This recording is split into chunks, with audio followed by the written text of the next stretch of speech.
So this is the install of the mobile phone holder that goes in the dash, and it is an actual very minor install.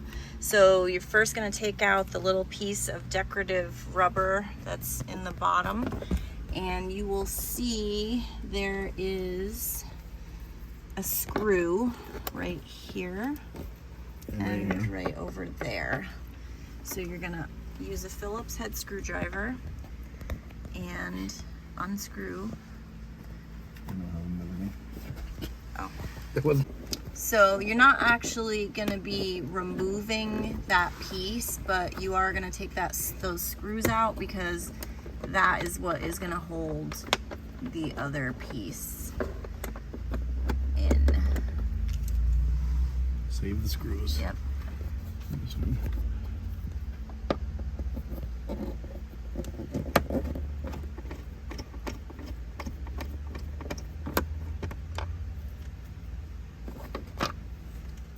Okay, so then you're gonna take your tray. You'll notice the two holes. And you'll see there's two holes there. You're gonna pop it down in there. And then put those screws back in.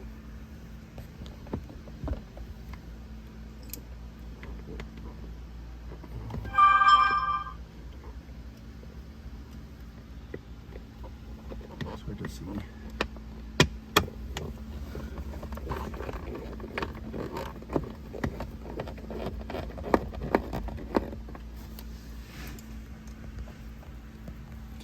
Sometimes it helps to just put the screw in the hole first.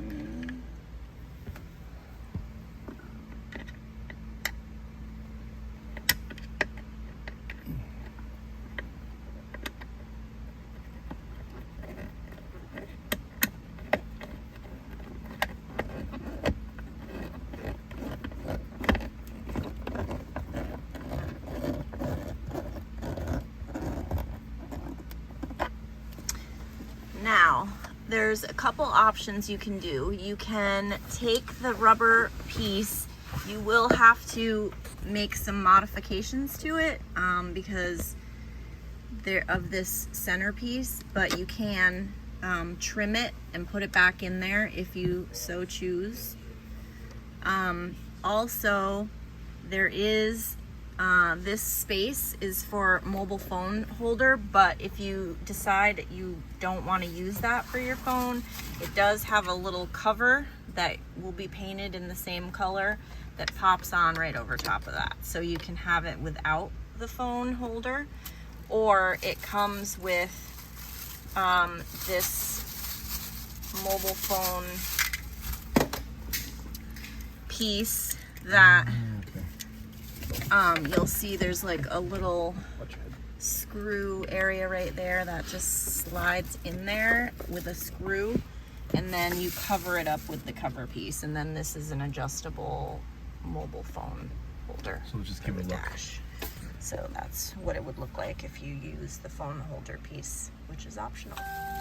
So you can see this piece that was in there originally. You can use that if you want. You obviously will have to trim it with like a utility knife, but you know, the paint job is pretty, so I would almost just leave it, and we can affectionately call this your new little duck pond on your dash.